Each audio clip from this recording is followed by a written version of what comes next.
السلام عليكم. اكو واحد سير على صديقه لبيته وظلوا يتسامرون ويسولفون، ومن ضمن سوالفهم كل واحد سأل صديقه عن طبع مرته. صاحب المسير قال لأبو البيت: أنا مرتي وكحة وشال على قلبي وكل شي ما يفيد وياها. صاحب أبو البيت سمعه وحاط رجل على رجل وقال لصاحبه: خوي أنت زين، أنا مرتي هويشة لا تحل ولا تربط ولا تعرف شو تسوي وما تسوي.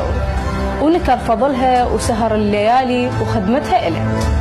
مرته سمعت الحديث وضمته بقلبها وقالت ويا روحها: شاخوش يا رجلي، أنا إلك.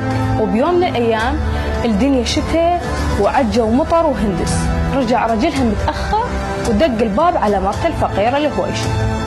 قال: اكو واحد سير على اتأكد هذا بيته. رجع دق الباب مرة ثانية، قالت له: اجفينا شرك، ترى قاعد الولد ويقتلونك. زوجها الطين وصل للركبة وملابسه نقعانة ماي. بعد شي يسوي؟ ايس وقال ويا روحه: خلي اروح لابني اجيبه، الظهر اني لو تيهت لو هاي الهايشة السودنة.